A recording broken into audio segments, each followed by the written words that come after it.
سورة الانشقاق بسم اللہ الرحمن الرحیم اذا السماء انشقت وأذنت لربها وحقت وإذا الأرض مدت وألقت ما فيها وتخلت وأذنت لربها وحقت.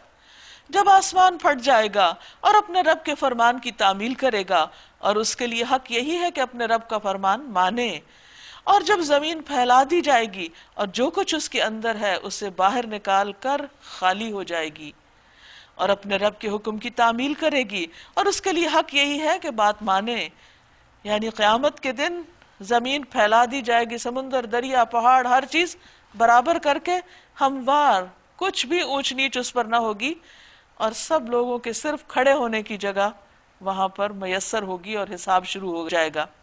یا ایہا الانسان انک کادح الی ربک کدحا فملاقیہ، اے انسان تو کشا کشا اپنے رب کی طرف چلا جا رہا ہے اور اس سے ملنے والا ہے. پھر جس کا نام اعمال اس کے سیدھے ہاتھ میں دیا گیا اس سے ہلکا حساب لیا جائے گا، اور وہ اپنے لوگوں کی طرف خوش خوش پلٹے گا.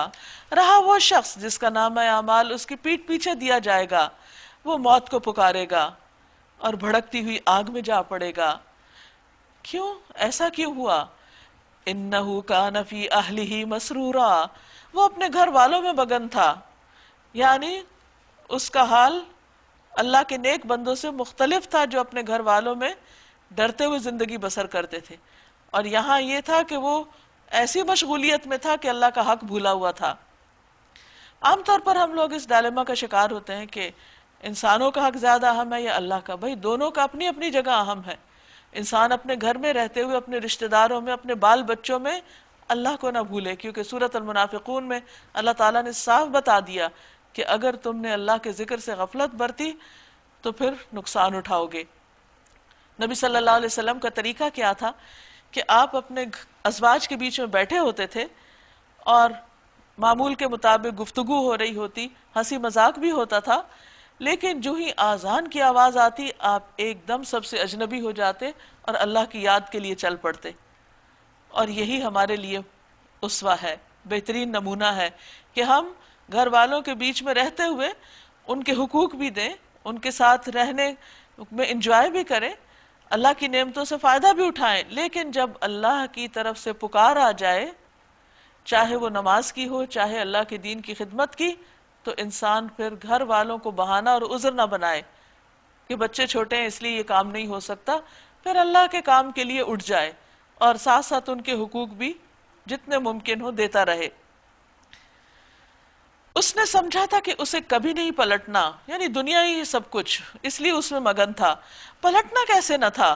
اس کا رب اس کے کرتوت دیکھ رہا تھا. پس نہیں میں قسم کھاتا ہوں شفق کی اور رات کی اور جو کچھ وہ سمیٹ لیتی ہے، اور چاند کی جبکہ وہ ماہ کامل ہو جاتا ہے. یعنی کس طرح اللہ نے کائنات کے آثار سے انسان کو سمجھایا کہ جب سورج غروب ہوتا ہے تو اس کی سرخی پھیل جاتی، پھر وہ سرخی آہستہ آہستہ سیاہی میں بدل جاتی، ایک کے بعد ایک سٹیپ سے حالات تبدیل ہوتے چلے جاتے ہیں. اسی طرح چاند باریک صورت میں ہوتا ہے، پھر اس کے بعد بڑھتا جاتا ہے، پورا چاند ہو جاتا ہے، پھر گھٹتا ہے. تو یہ ساری تبدیلیاں انسان اپنے سامنے دیکھتا ہے. اسی طرح انسان کی حالت میں بھی تبدیلیاں آتی ہیں. بچہ ہوتا ہے، پھر جوان ہوتا ہے، پھر بوڑھا ہو جاتا ہے، پھر اس دنیا سے چلا جاتا ہے.